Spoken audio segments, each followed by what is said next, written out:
Hey, what up, uMu? Again, our apologies for the technical difficulties. We ran into some issues when we are trying to stream. Again, we're gonna pick up right where we left off to get you guys this information. We're in the part where we're talking about our disclaimer. Jay, Will, you can come back on. Just a quick reminder: this is not professional financial advice. We're just giving you, sharing some perspectives and some stories from our other members. So if you need some specialized financial advice, please seek out a specialist. So with that, we're gonna go ahead and just jump right into it and introduce our guest. But instead of us taking the time out to kind of put his resume into bullets, we're gonna just go ahead and bring him right on, and he can tell you guys his story. So welcome, JT. What up? What up? Appreciate it. Thanks for having me on. All right. So go ahead and introduce yourselves. Tell us a little bit about yourself, your background, and how you came to be who you are today. Yeah, absolutely. So, Jonathan Taylor, I go by Jay Tee. I was born in San Francisco, raised in Sacramento, California. I spent most of my life, as far as, and I'm gonna try to talk from a financial aspect, in a low to middle income family. My parents had the philosophy of you got food in your stomach, you know, roof over your head and clothes on your back. That's good enough. If there's anything extra you want, you're gonna have to go out and go get it. So that was definitely more than enough for us. It did inspire me to be very innovative in how I got money for myself as a young teenager, throughout high school, and kind of doing some side hustles, selling CDs out of the Jordan box suitcase in the mall, 5 for 20, type ordeals. Just doing any kind of side hustles when I was younger, kind of following the footsteps of my entrepreneur brothers. I did have a job, probably my first job when I was like about 15 years old. I was working at Taco Bell. Did that for a while playing sports. Played football, ran track while I was in high school. Played some baseball throughout my youth, and then, throughout high school, started trying to figure out what I was going to do with my life. Didn't really know where I wanted to go, what I wanted to do. I had, several role models from my brothers. There's about a 10-year gap between two of my older brothers. So, kind of looking at what they were doing. One wasn't heavy in real estate, very entrepreneurish. So that really grabbed my attention. Thinking about going into real estate, going into business, things of that sort. But I really didn't have a true grasp on what I wanted to do. So fortunately, I had some buddies that were talking about the Air Force, and it sounded like a great idea at the time. Especially, I didn't know what I wanted to do. And my dad came to me. I was in like the beginning of my junior year, and he was like, "What are you going to do with your life?" And almost in a disrespectful way. I'm like he thought I was going to be a bum. So I was trying to show him, I'm like, I'm gonna join the Air Force, and he was like, all right. So the next day, he called me on that and took me to the recruiter office, uh, and then went through the process with the recruiter, him asking me what I'm gonna do, and me just saying I'm gonna go to college and I'm gonna do this, that, and the other. Knowing in the back of my mind, I didn't have money to go to college. I knew my parents didn't have money to pay for me to go to college. So I just saying all these words to the recruiter, and took a few days to think about what the recruiter said about having steady job, benefits, pay for college, things of that sort. So it took me a few days to think about it, and then just decided, hey, this is I'm gonna do this just for 6 years as a stepping stone, and that's it. I'm not gonna give them no more time. And We all 15 say years that. later, yeah, right.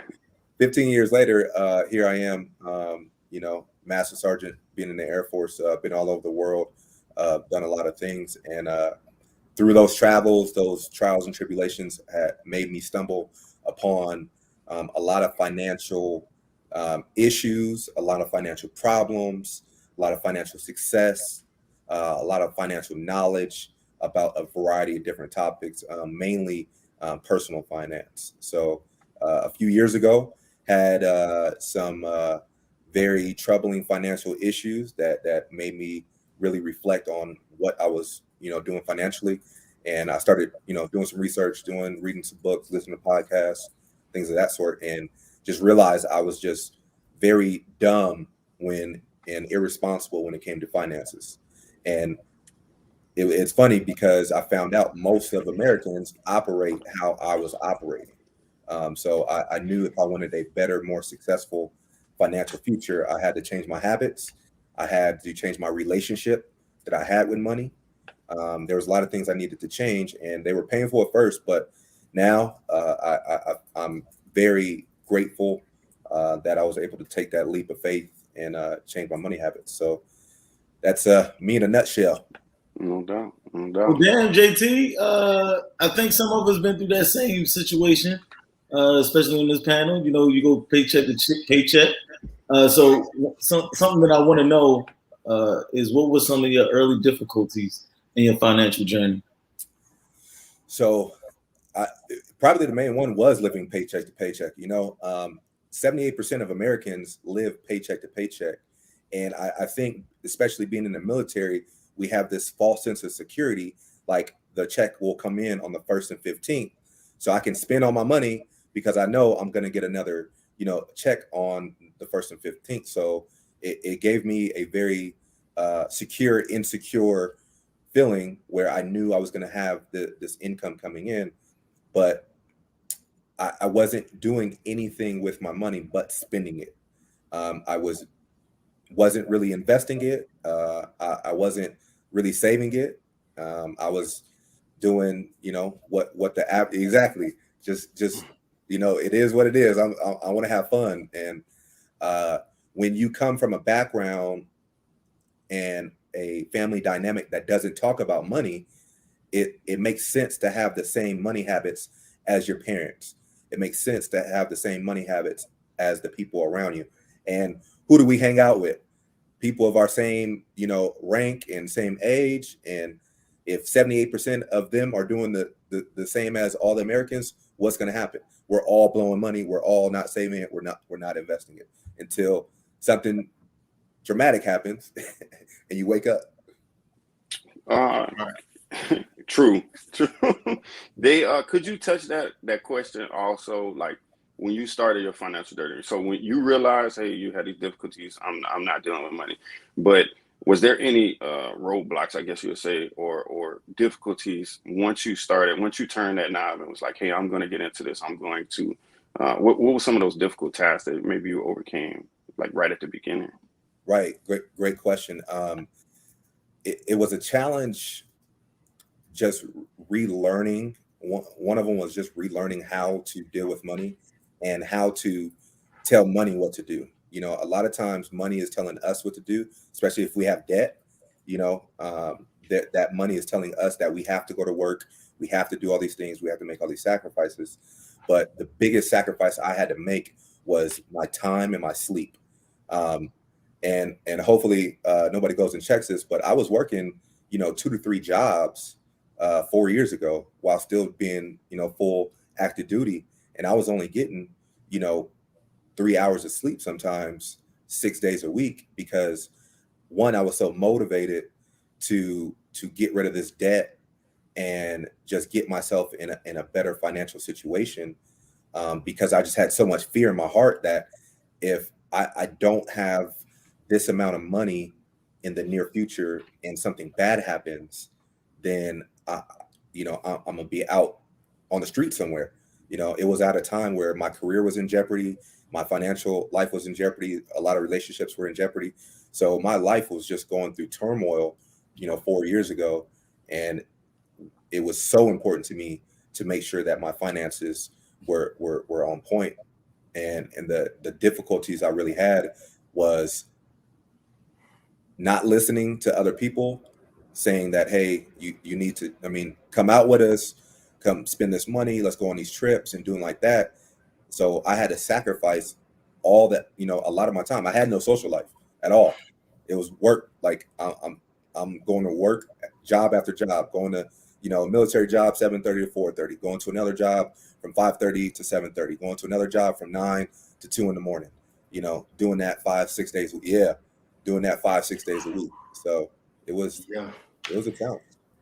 You mentioned in your comments earlier that give the security of that check every 2 weeks, man. There's a saying in the financial world that says something like along the lines that prosperity through your paycheck provides you a false sense of security, right? You tend to overspend because you don't really have that good relationship with money.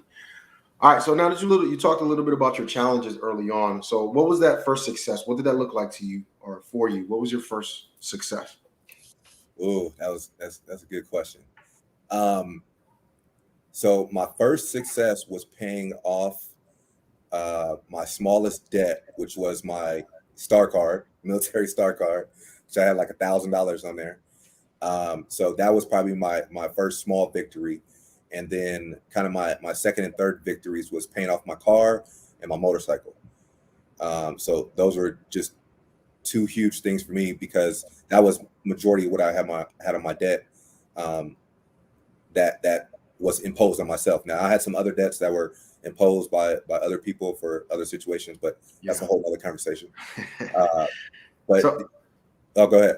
No, I got a question. So you said your star card, your car, and your motorcycle. Did you pay them off in that order? Yes. So I paid off my smallest debt to my largest debt. Okay. If you had to do it all over again, would you still do it in that order? Absolutely. Because there's some psychology behind it, and it's really to get momentum going, right? Mm-hmm. Because if you pay off that highest debt first, you're not seeing a lot of traction, right? You're just seeing this big balance slowly going down to this lower balance versus you pay that low debt off. Boom, I got a check mark off, right? And you can visually do it. Check it off. And you take that whole payment that you were paying to that smallest debt, apply it to the second debt.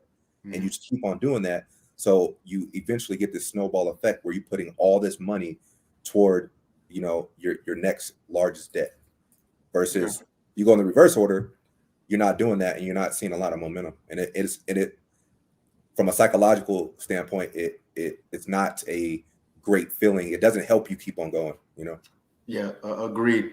I was listening to a few months back, I was listening to a financial podcast, and they said to not necessarily pay or go off of like your smallest or lowest debt, but your most impactful debt, right? So in your scenario, they would say you wouldn't pay off the car because that's bad debt, quote unquote, right? So you pay the one off that like your credit card, and then you try to do something else to get rid of the vehicles or something like that, and try to find different avenues to alleviate those bad debts, like the depreciating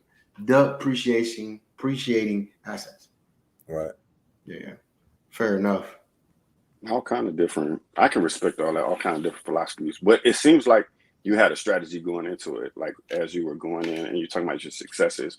So with that, and we, military, we're all military, we talk mentors, we talk mentorship. Did you seek out any mentors like early on in the financial side? And then if so, who are they? Did they blend with your military community? Can you tell us a little bit about that and like how you came up with your strategy and like maybe some of your mentors and how they impacted you? Yeah, absolutely. And we know mentors are super important because they help us keep on track, right? And help us not make mistakes that they made and kind of do the things the fastest, most efficient way. So I do have a couple of mentors. One was my brother. He's super financial savvy. And it's funny because years ago, I'm talking, 10, 15 years ago, he talked about all this stuff about paying for a house cash and not being a slave to the lender and making sure you're not financially held to anybody. So that's why you don't take out loans and you don't have any payments. And it didn't register back then. But once I found myself in a bad financial situation, then it clicked. So he was definitely one of my mentors. I have one of my best friends. He's a major in the Air Force. He's a pilot out in Travis. One of my mentors. Me and him share the financial the same financial literacy as far as the programs that we follow. And then the non-traditional mentors were people who I listened to from podcasts and read their books. So Dave Ramsey, Chris Hogan, individuals like that. Was the third one? O'Neill. His last name was O'Neill. I forgot his first name. But those individuals are the individuals that I sought out and listened to their podcasts on a regular basis to keep me motivated in the plan I was going to, knowing that I wasn't alone because that community that they've built is very, very significant. I mean, they have helped millions and millions and millions of people get to financial freedom and out of debt, and everyday millionaires. So those are the individuals and the programs that I followed in order to just reinforce my strategy that I had, because it can be challenging. I mean, anytime you're trying to go down a path and that you will be met with resistance, it's challenging. So you need those official mentors and unofficial mentors to help you through this. Anthony O'Neill. Yeah, I had to look it up. Yep. Yeah. I was like, man, it's right. I could see his It face. was right on. Yeah. So JT, so when we all starting in something, we have mentors. The mentors come along the way, but through it all, once we get to that light or see that light at the end of the tunnel, it's always one thing that we want to tell ourselves, like from the get-go. What is the one thing that you would have told yourself at the time that you started your journey? To keep me going, or to keep me on track, or the one thing that you would want other people to know about your journey? Man, that's a hard question, because like so many things come to mind. What was the first one that popped in your head? What would probably be like, you have to be comfortable with being uncomfortable, because you're going against almost everything, and I hate to use absolutes, that's why I say almost everything that society has taught us about money, right? So you're inherently going against the grain, and you have to be comfortable with that. People are going to think that you're insane. They're going to be like, "What? You're assigning, names to your income and where your money goes, and you're saving money and you're investing money and you're trying to pay off your debt, and you're not going to go on this trip with us. You're not going to hang out. Like, what are you doing?" Right? So you just have to be comfortable with being uncomfortable with all that. Fair enough. Is there a common mistake you see people make early on when they're trying to transition into financial literacy or learning how to gain a better relationship with their money? Yeah, I think the biggest, most common mistake I see is not having a budget. The budget is kind of the baseline, the foundation, because if you don't know where your money is going, how can you control it? How can you make sure you're putting every dollar you can towards debt, or toward investing, or toward paying off the house, or whatever the goal might be? How do you can't just guess, be like, well, I made $3,500 this paycheck, the mortgage is this, utilities are kind of this, I'm gonna eat out, and groceries are like what, $200, $500. So all this guessing is the common mistake. So if you don't have a detailed budget, and the budget is ebb and flow, it's going to change month to month, but it still gives you a baseline. So if you don't follow a budget, that is the number one mistake most people make. They just think that kind of, if you have a couple of dollars in savings, you have a couple of dollars in investing, and you don't owe too much, you're doing fine financially. And that is not a good mindset to have, or financial. I feel like I'm being targeted right now, because I feel like you're talking to me, because man, that's one of the things I struggle with, man. I don't like crunching numbers. So as much as I have going on, right, with the extracurriculars that I got going on, I don't have a budget, man. I know that's something I've been saying it for years. I need to sit down and actually write what I spend, where it goes, because like you just mentioned, I take this, I put it over here, I save a little bit of that, I invest a little bit of this, and I press on. But right, you're absolutely right. I do need a budget. Do you have an example one that you can share with the people? Absolutely. So if you go to everydollar.com, it is a budgeting app. It's free. There is a paid version, but personally, you don't need it.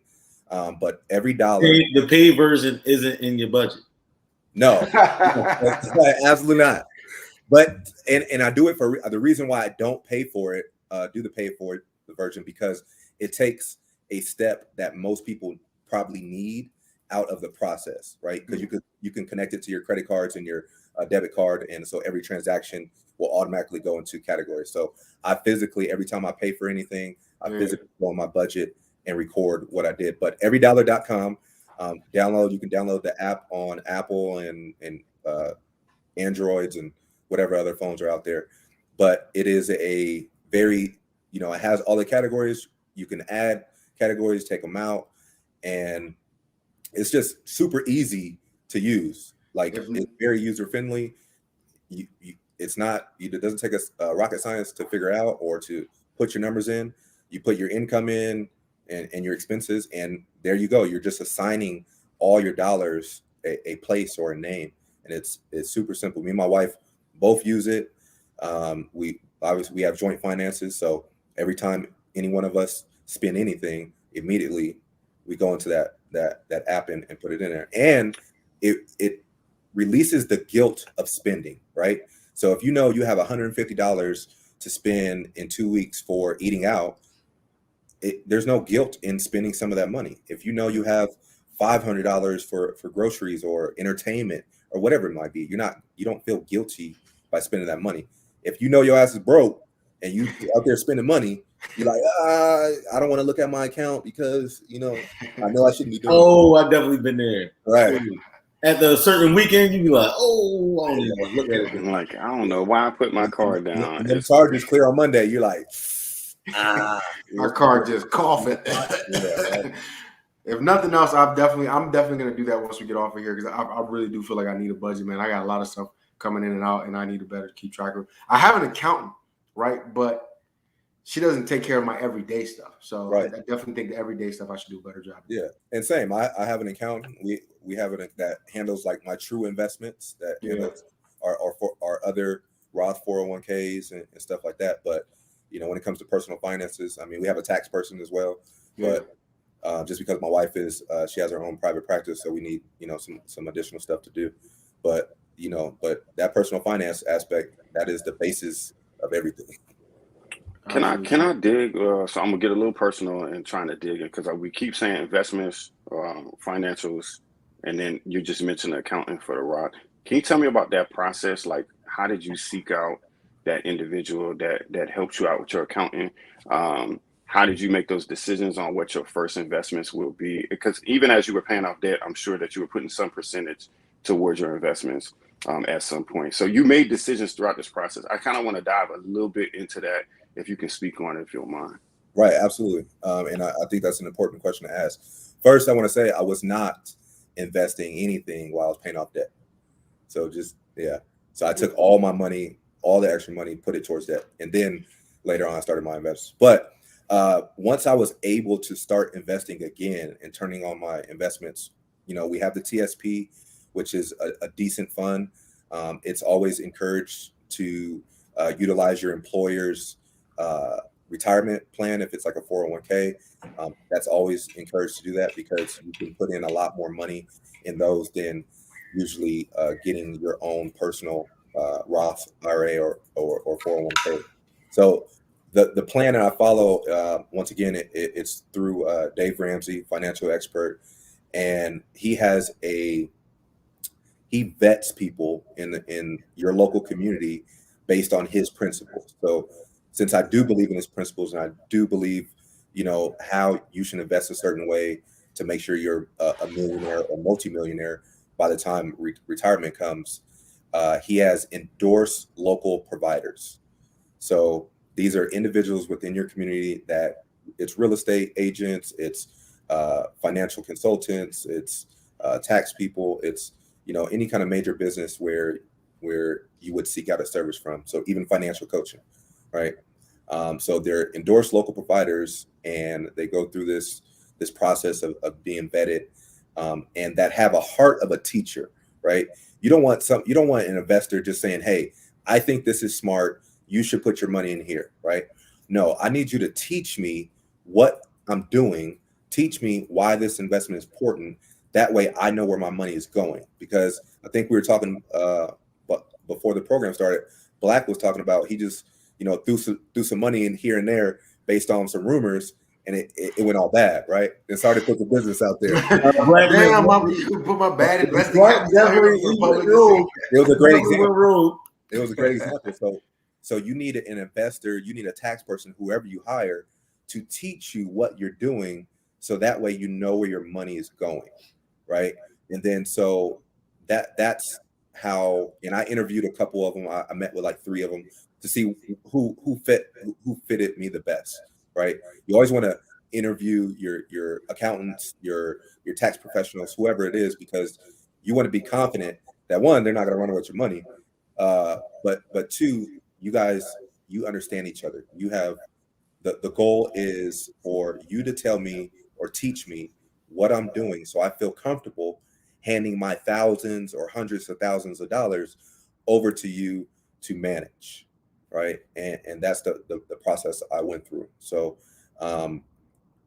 and I think it's important to, one, have your investments that are through your employer, but two, have your own investments as well, because TSP, the funds that are in, the C fund and the S fund and the I fund and the G fund, they're not the greatest. Some of them do decent, but there's mutual funds out there that average anywhere from 9 to 12% annual return that have been around for 20, 30, 40 years. So a small tidbit, if you invest, let's say a brand new airman, or just now, today, if you invest $500 a month for the next 20 years in these four types of mutual funds that I'm going to mention here in a little bit, with the annual return rate of anywhere between 8 and 12%, you're going to be a millionaire, period. And if your annual return is 10% and you take 8% a year at retirement, guess what? One, you're never going to touch your principal. But two, you're getting $80,000 a year off of that million, right? So if you have that and retirement and VA disability or in your other investments, you got a nice life, right?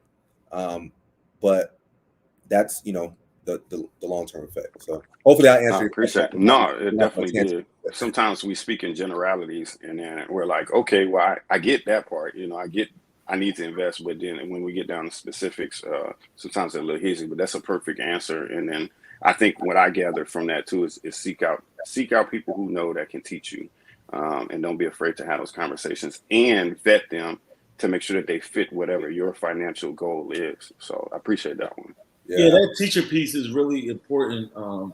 I remember hearing something. It used the analogy of a person that knows a car. So it was talking about how the everyday mechanic can teach you more about a car than a person that's building cars to put on into space, because they so far gone from the actual concepts of what's going on to be able to teach someone.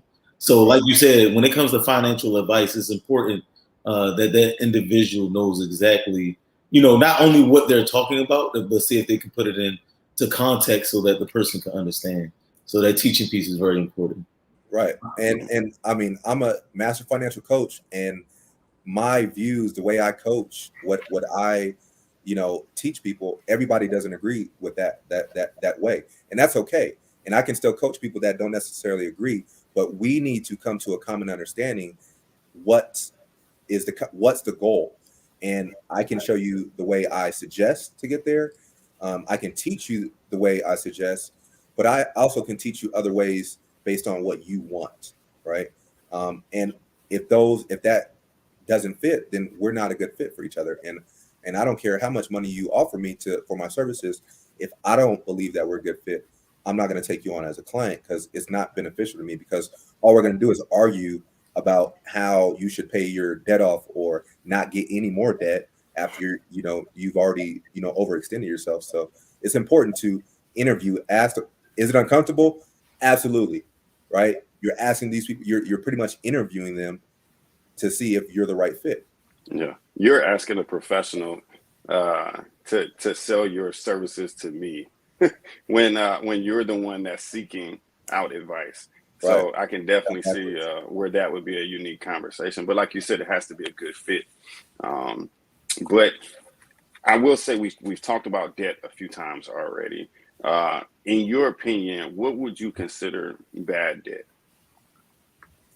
So all debt is bad, right? That's my personal opinion, because the reason it's bad is because you owe somebody. I don't care if it's 0% interest.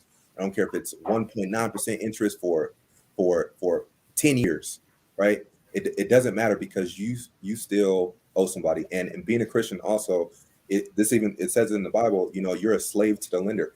Anybody that you owe, you're a slave to, speaking in terms like that. So you're going to work, you're doing all these things in order to pay for this debt. And people try to rationalize it in their head saying, well, it's 0% interest, or it's a low interest. Like I can take that other money, you know, instead of paying $10,000 up front for this car, if I take this $150 payment for the next 7 years, I can take that other money and do something else with it. But the thing is, usually what happens is they take that money and just blow it somewhere and not invest it or, you know, save it or whatever that they should do with it. So sometimes we lie to ourselves trying to say, oh, this is good debt. But all debt is really bad because you owe somebody. Who wants to owe somebody? The only interest should be in your life is the interest that you're collecting on your investments, right? So, I mean, I don't know about y'all, but me, I love interest that I collect and I don't have to pay out. So we're black. So we're laughing. Well, we're laughing in parts because of a conversation we had this weekend, one, and then two. My next question, which you sound completely against, and me, I think there is a such thing as. Do you believe there's a such thing as good debt? So, and obviously, no. I think there's necessary debt like a house. I'm not going to save up $300,000 cash to buy a house. My first one. I might save up later when after that one is paid off. But up front, will I go get a mortgage? Yes. Do I still consider that bad debt? Absolutely. Am I going to pay that off in 15 years or less? Absolutely. And then after that, I will never ever borrow money again. But the only time I'll ever borrow money is for a mortgage, my first mortgage, and that's it.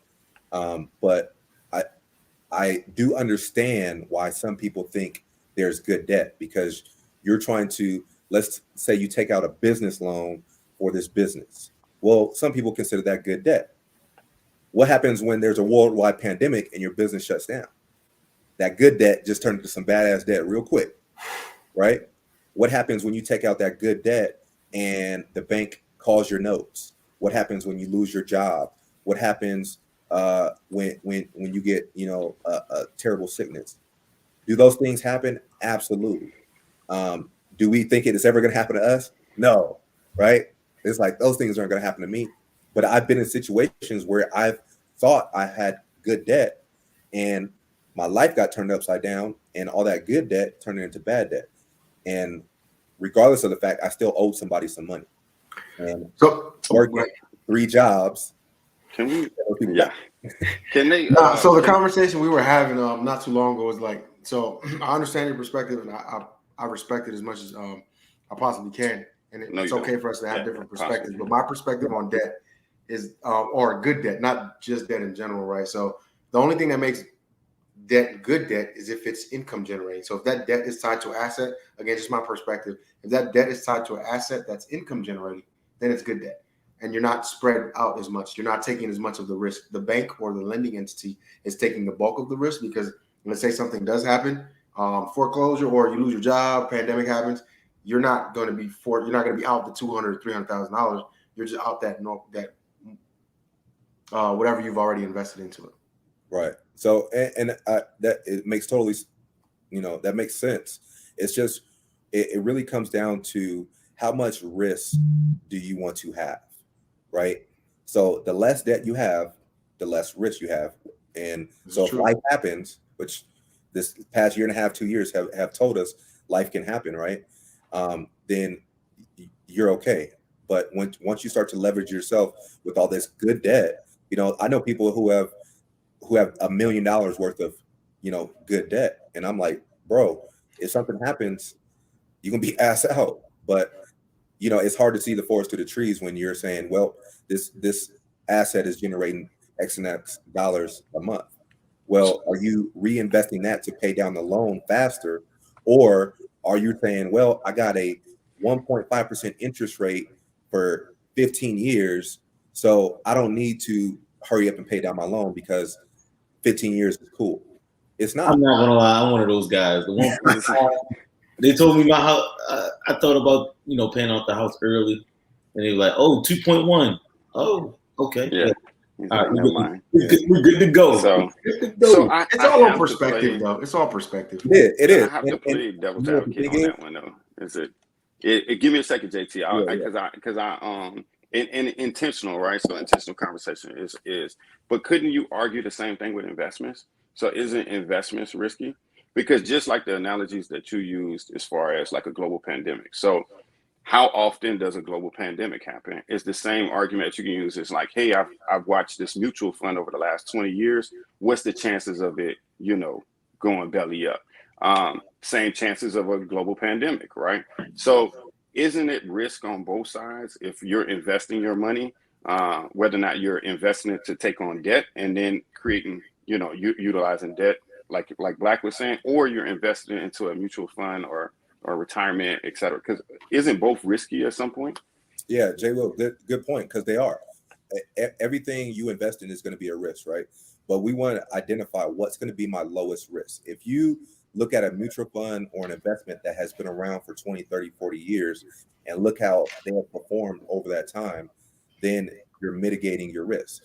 The stock market, the only way the stock market, like if we look at it for the past 100 years, it's constantly gone up. So to invest in the index fund or Nasdaq, it's a pretty safe bet that your money is going to grow, but it's going to go slowly over time. And the only way the stock market is going to go away is if it, like, literally we get wiped off the face of the earth or something like that, right? These institutions are not going away unless something catastrophic kills us all off. So that risk is very, very low versus I go buy a apartment complex that has 200 units for $10 million. And I know in all of my units are full and I'm getting that money every month. And then all of a sudden people start losing their jobs, getting evicted. And then now my 100% full apartment complex has gone to 50% full. And I'm like, where am I going to get these people to move in? So you personally have to decide what type of risk is comfortable for you. I know at my level, what I'm comfortable with is, I have little, play investments where I mess around with cryptocurrency and I mess around with some other investments in like Robinhood accounts and Merrill Lynch. But that's just like my play money that I have constantly set aside to do that with versus my actual investments that are going to make me a millionaire when it's time to retire. So also there's a category like dining. There's a category like play money when you're doing your budget. Yeah, absolutely. No, I'm just Oh, real. And the thing about the budget is your budget, right? You put what you in there, but you need to know where your money's going. That's the thing. Respect. I was listening as when I was on a flight. Shout out to Chief Weatherspoon when we were flying out there on retirement. On the way up there, I was listening to the Millionaire Real Estate Investor, and one of the things that the guy mentioned was small money comes fast, but large money comes slow. So you mentioned that a while ago, like the long-term investment stuff. Because a lot of times we get caught up in like trying to make money fast, and that's when we get into our issues. Hence my investment story that Mac brought up, right? It was something happening that I thought I had the inside track on. So I was like, I'm gonna make this call. It tanked. It didn't work out for me. But yeah, sometimes we get wrapped up in the long money instead of thinking long term. We try to think short term, but the long money it's not the case. Black, so my next question, pause sir. Go ahead. 2 seconds. I'm sorry, JT, but just because I know that Chief Master Sergeant Retired Weatherspoon is watching this segment, I would just like to point out that we are still drinking tea and coffee, ma'am. So thank you for the weekend. Thank you for the experience. And my liver doesn't thank your you, retirement. But I do. Yeah, congratulations on your retirement. But go ahead, Black. I apologize. My next question to you, sir, is so we kind of had a few questions lined up, but I'm gonna just skip down a little bit and ask, what are some horror stories that you've heard? Man, so I had a client that, let's see, she was paying for her kids' cell phone bills and some of their rent, plus their college tuition. She had I don't know, probably $75,000, no, about $150,000 worth of debt between the house and cars and you know, personal loans and credit card debt. And she, you know, as much as I try to tell her, like, hey, you have, you know, grown kids that need to be responsible for themselves, it was hard for her to see the forest through the trees. So she just kept on over leveraging herself, and it was hard to see because she wanted help, but she didn't want the help that she needed, and that I try to give it to her. That's a small story. I've seen stories where people have taken out car loans and turned them into personal loans to invest in businesses, where, yeah, so you can take, you know, you do a car loan, the transaction is never actually complete. You never actually buy it. The car loan turns into a personal loan with a higher interest rate, and they use that money to invest in a business, and then that business goes belly up. And you still owe the loan. What? And you still owe the loan, And you right? still owe the loan, right? So no business, no residual, thing, man. no vehicle, right? Because that's assed out right there. Yeah, it was like that is like hustling backwards all the way.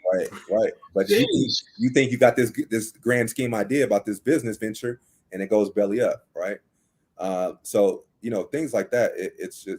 It's very unique when people get into certain situations. But the thing about it is, most of Americans have bad situations with money.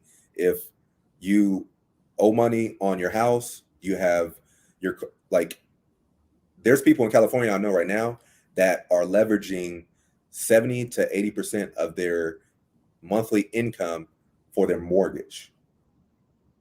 So the guideline should be you shouldn't pay more than a fourth of your monthly income for your mortgage, but they're leveraging 70, 80% and only living on that 30. That can only be sustained for, you know, a short amount of time. And that's why I think we're going to see a vast increase of evictions, homelessness, and foreclosures. And so just like what happened in 2008, there's going to be a lot of houses on sale. So people who do have a lot of cash in the bank are going to be cleaning up here in a couple years. Yeah, if you plan on it. One more question to kind of, because you mentioned it a little bit as far as people getting overextended. One thing we haven't covered is, how do you protect your money? Do you have any advice on how do folks protect their money and assets, investments? So, you know, obviously there's always a risk, even when you're working with investments, investment professionals, things like that. The best way to protect your money, I think, is whatever you're investing in. One, make sure you understand it. That's a form of protection, because if you don't understand what you're investing in, then it's super easy to, you know, lose your money. Make sure that you have a emergency fund. That's another way of protecting your money, protecting money that's coming in as well. Ensure that you have, you know, safeguards, insurances, like, you know, your debit account is insured. So if somebody takes your information and spends $10,000, you know, you get that money back. That's super important. I know all bank installations do not offer that protection.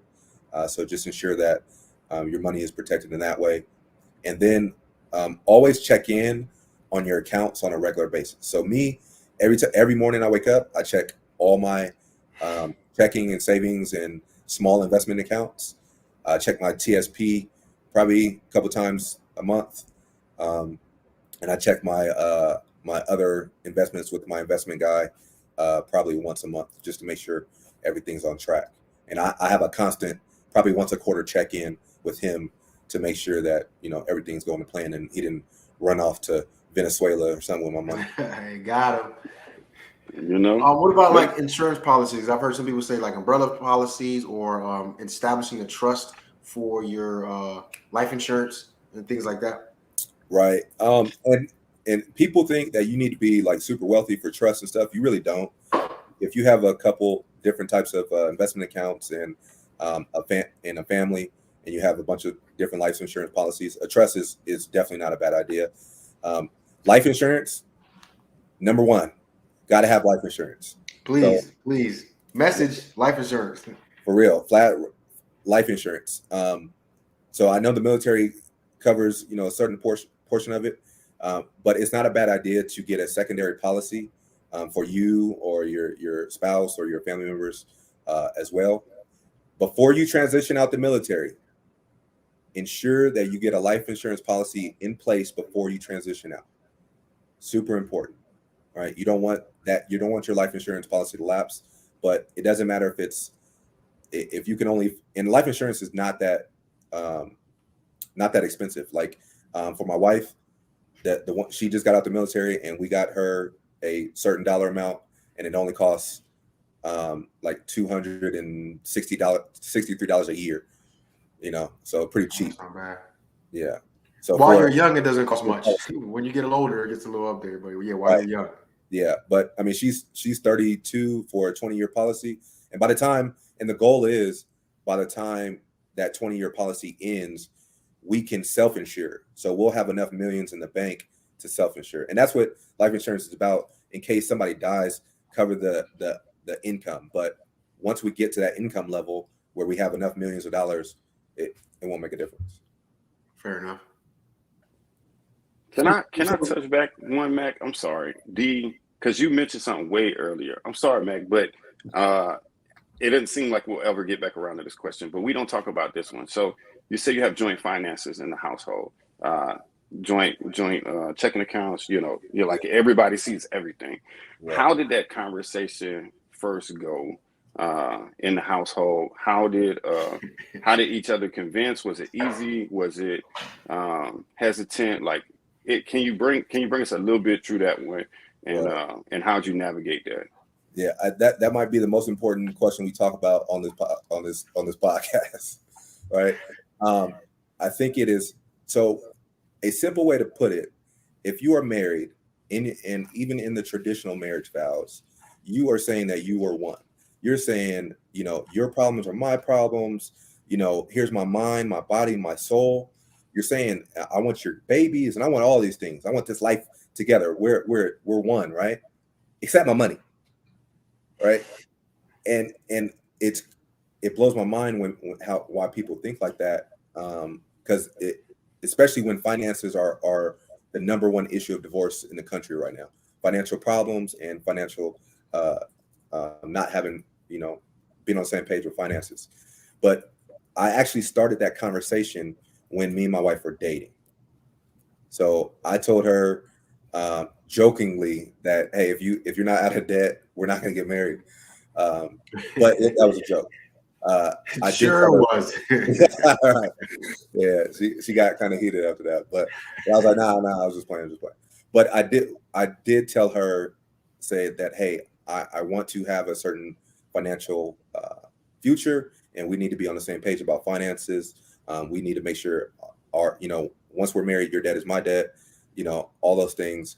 But we have to combine everything, because if we're not paddling the same direction, it is hard to achieve the same goal. So if you're doing something over here and I'm doing something over here, there's eventually going to be some type of disconnect, because if I go out and spend my whole paycheck on gambling or going out or alcohol or whatever it may be, or clothes, right? And then I'm like, baby, I need some money to get some groceries or to get some food or some gas. And she's gonna be like, where's your money? I spent it all, right?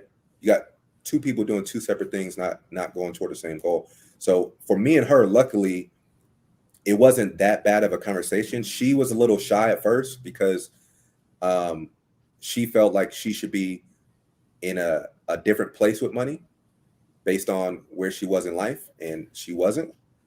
And me coming in, being in a better place, I think there was some shame there, something like that. But I did my best to reassure her and just say, hey, it doesn't matter where you are financially. All we need to know is that this is where we're going to start, and we're going to, these are the habits we're going to have moving forward. So even while we were dating, we still we didn't join finances, but we were starting to go on the same path. So the day after we got married, everything was combined. joint checking, joint savings. Everybody knew everything. The only thing we do still have separate accounts for like our personal money that we get our allowance every month and stuff like that, or to buy each other gifts and stuff like that. So nobody knows what they're buying and stuff like that. But there's no ill intent or anything like that. I think that is a hard conversation for some people because of the trauma that they have had dealing with money. So your family dynamic, how you grew up, how your parents dealt with money is usually the same way you end up dealing with money. So if you haven't talked about money, flat out, it's challenging to say, hey, husband, or hey, wife, we need to have everything combined. We need to know what's going on. And it can be very, very challenging for a lot of people. But once you connect on that money stuff, it makes your marriage so much better. It makes a lot of things just so much easier because when you are financially going to the same place, you can enjoy your life a lot more. And I'll just finish up right quick, just to give you an example. Since my wife has a virtual therapy business, I'm here TDY in Denver right now. And so she was able to come with me on this trip. And my team is the Raiders, go Raiders. And I found out Sunday morning that they were playing the Denver Broncos. So we were like, hey, let's go to the game. And the tickets were $500-$600 plus, $10 beers and $15 nachos and being here all week spending money. We were, based on our financial situation, we were able to just spur the moment, do that and not go in debt and not pay for this trip 2, 3, 4, 5 months after the fact because we just put it on a credit card at 18% interest. Fair enough.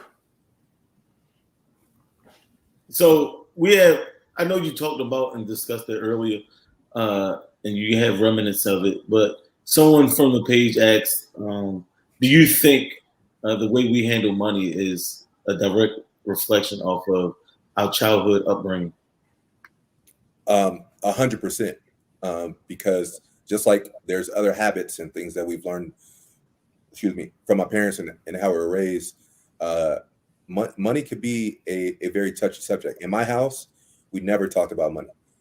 It was the only time we knew about money was that we don't have it, right? That's the only time we talked about money. Well, we can't afford that, or the light bill is going to get cut on back in a couple of days because we just couldn't make it, this month, or it's been 3 months overdue. So the relationship I had with money growing up is we never had enough. And based on the people I was around, they made me feel really poor because they were spoiled. They got all the new J's, got all the Tims, got all the, all the fancy clothes and stuff like that. And I was wearing hand-me-downs. I was stealing clothes from my brother because he was, out in the streets hustling. So he had all the nice clothes. And I had to, pay less in Walmart and, things like that. So my relationship with money is a direct reflection of how I grew up. And I had those same habits all up until 4 years ago. So I'm 35 right now. So up until I was 31, I had the same exact habits. And it took a traumatic event to wake me up and said, hey, I cannot do this anymore. So think about, for whoever's watching this podcast, think about how money was talked about or not talked about in your household, the habits your parents had with money versus the habits you have with money now. And most likely you'll see a lot of similarities of what they were doing and what you're doing today now with money, especially in the younger generation. So I know you speak of like a time period and when basically woke up. If you don't mind me asking, what was that, that inkling, that time that hit you hard when it was like, hey, I need to get my shit together? It was really when I made a business investment, and that business investment went belly up, and I was counting on other parties to make me whole again. and I was counting on other parties to cover certain costs, and all that went away. You know, they backed out of their commitments, they backed out of everything. So I had that to deal with all the personal things that I acquired. So like my motorcycle and my car, and you know, just the little credit card debt I had, and no savings, and trying to navigate, you know, other miscellaneous expenses that I needed to have cash on hand for, just in case something bad happened. And I couldn't do all that. So that was my wake up call. And I was like, man, I cannot leverage myself like this ever again. And it was such a pivotal moment, you know, in my life, not just from a financial point, but just a shift in direction. Like, God is telling me, like, you need to wake up and figure this thing out, because the path you're going on is not the path I want you on, and not the path you want yourself on. So that really just, you know, that being over leveraged so much with so much debt, it just sent me into a new beginning. All right. Fair enough. Definitely respect. All right, so now we're going to transition into our wrap-up questions, unless you guys had anything, Jay, Will, and Mac. Yeah, I did want to hit him with one more if he has 2 more minutes for us, because I kind of wanted to talk about the on the credit side. So I know we kept touching the debt, but I kind of want to talk utilization of credit, or lack thereof, or whatever. So good and bad, pros and cons. Could you, and do you see credit as debt as well? You know, could you touch that piece a little bit before Black hit you with that rapid fire? Right. So there's a big side of me, because of how Americans financed are, how majority of Americans are just not, you know, in a healthy financial state. I do not suggest them have credit cards to build credit, to do anything, because there's other things you don't, in reality, most people do not need credit. You don't need credit to buy a house. You don't need credit to buy a car. If you pay for cash for everything, you don't need credit, right? Are you going to have a little bit extra fees? Absolutely. When you go to the cell phone store, are you going to pay full price? Yes, because they're not going to do a credit check, right?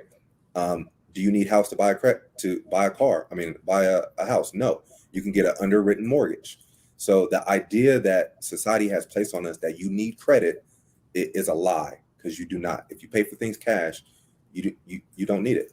And most people aren't in positions where you're trying to buy $1 million things.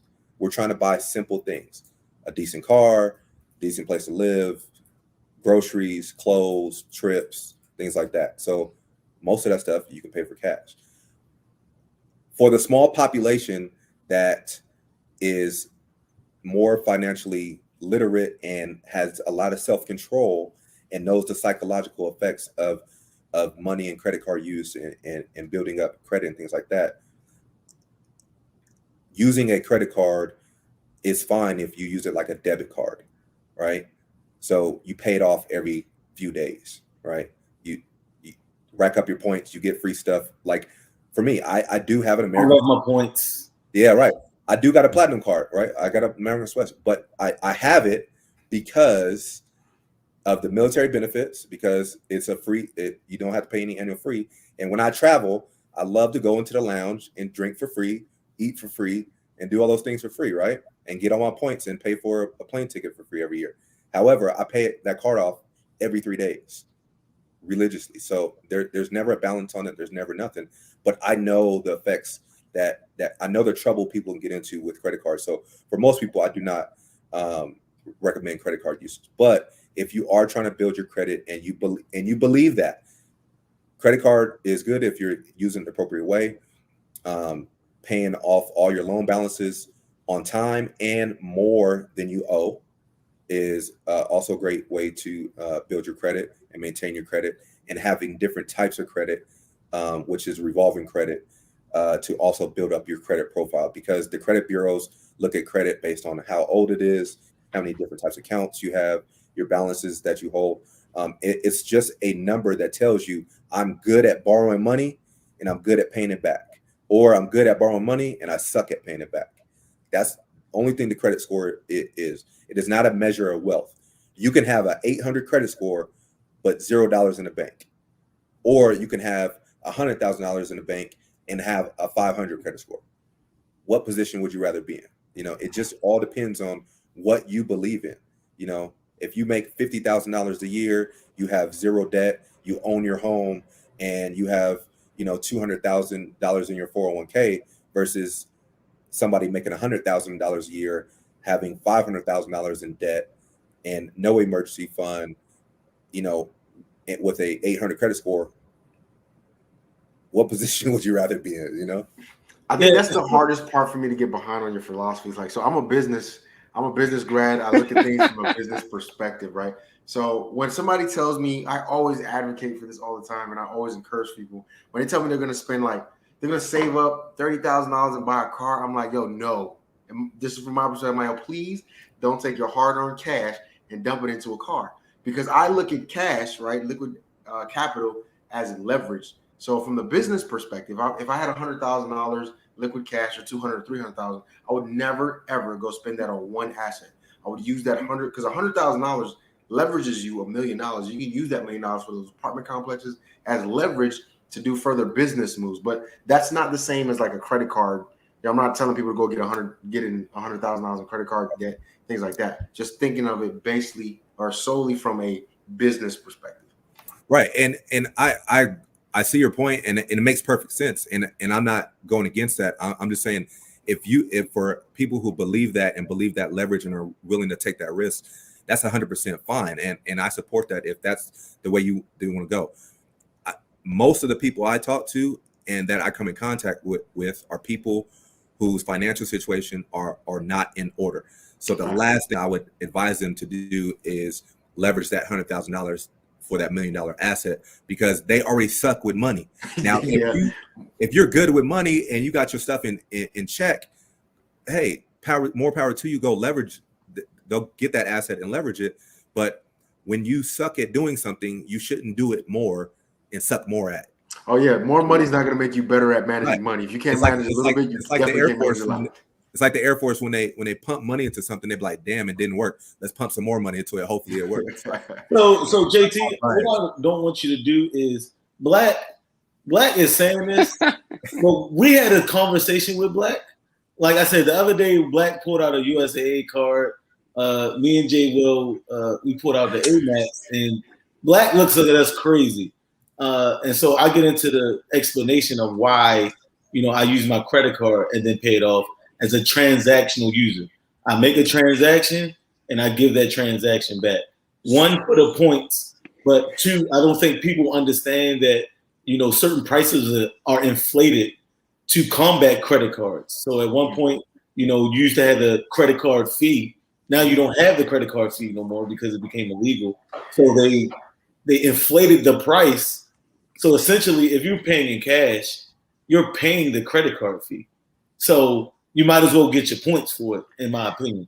But Black is talking about leveraging, and this man doesn't even leverage what he already has. This is the one part me and JT are going lockstep in. I hate using credit cards. That's why I don't like you. Like, I feel like if I'm using a credit card, I'm gonna forget or something. So I have like 3 or 4 credit cards that I barely use. And yes, they did convince me to get the platinum card. It's just sitting in my dresser drawer. I don't even know if I'm gonna use it. I look at it, I'm like, I don't even know if I don't like using credit cards. Hey, every time you looked at it, go to that airport lounge.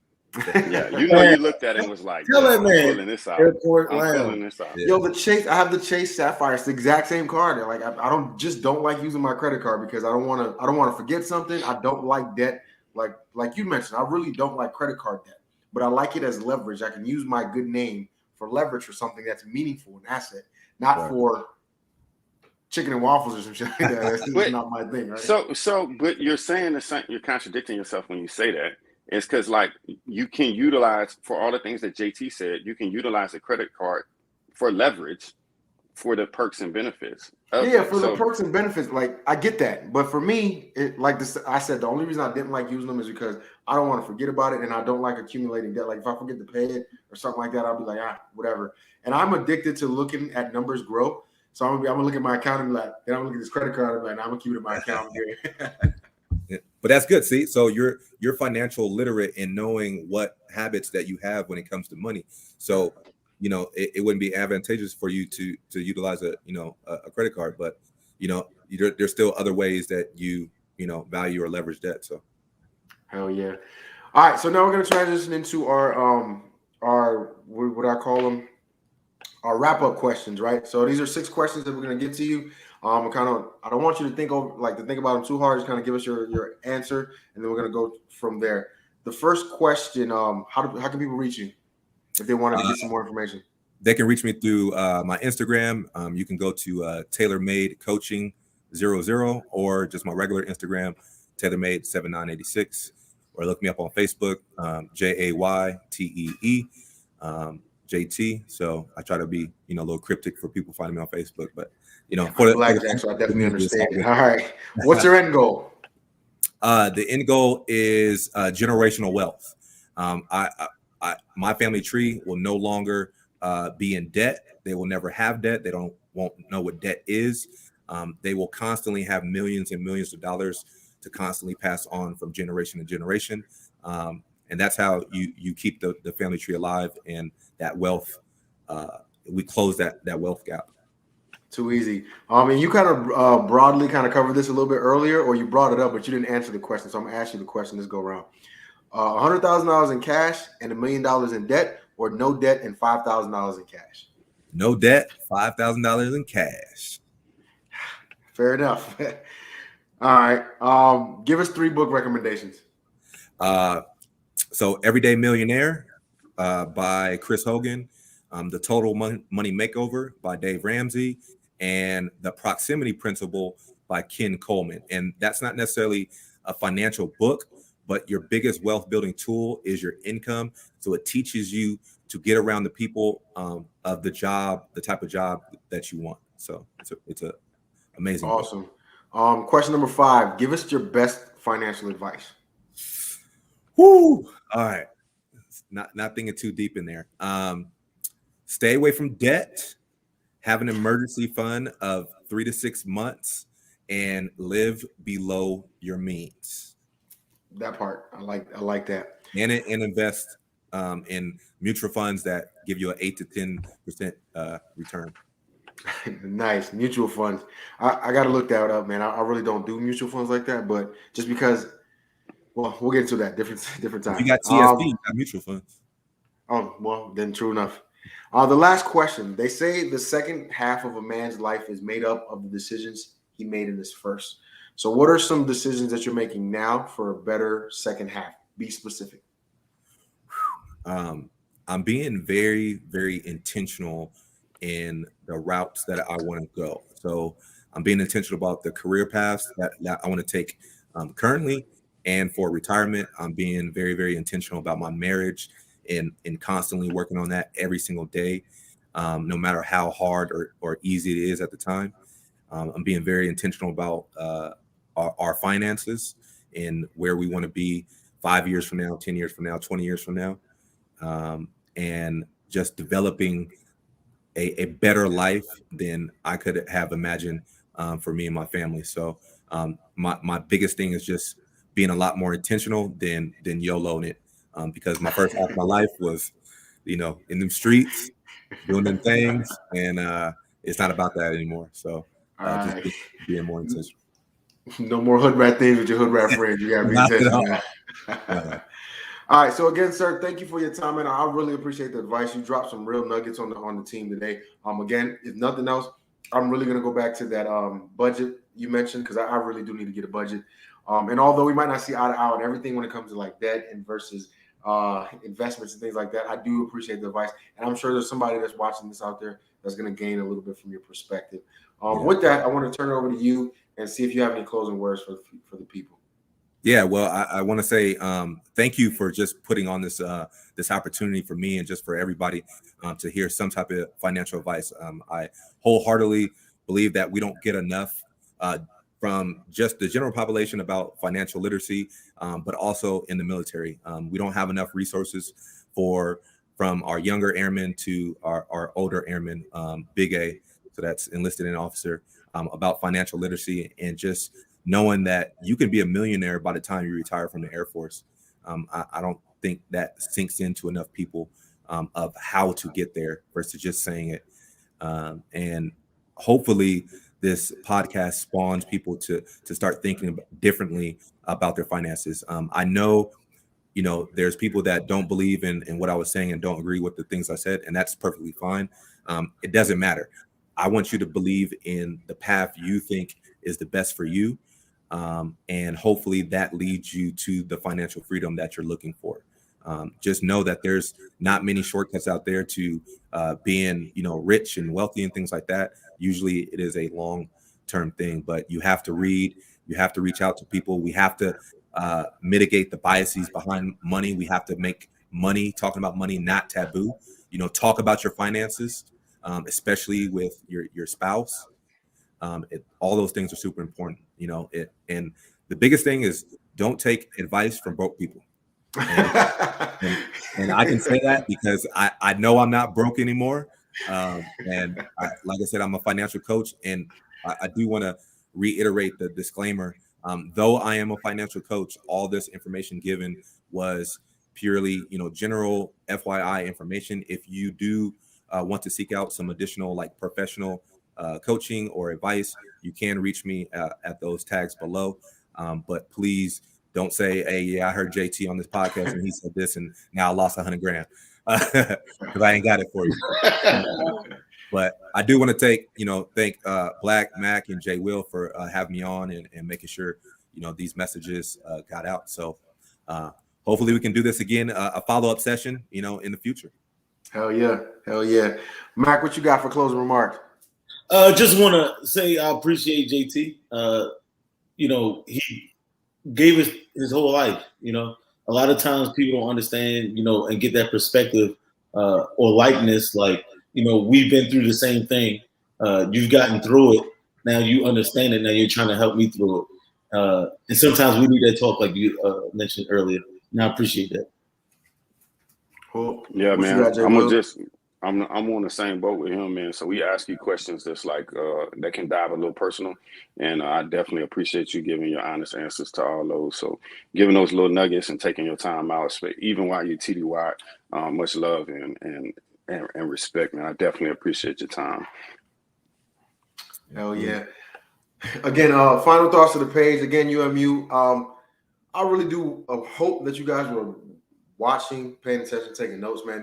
This is some useful nuggets. I wish I would have had a platform like this when I was coming up to kind of listen to people that look like me talk about things that are going to be important to me that I didn't necessarily realize, right? So when it comes to finances, developing ourselves for a better future, passing on generational wealth, becoming wealthy versus rich, trying to establish ways that we don't have to struggle, or our next generation doesn't have to struggle like maybe we did, is important. This might not be our most successful live, but again, this is some real nuggets. And another thing, we're going to start streaming these on YouTube.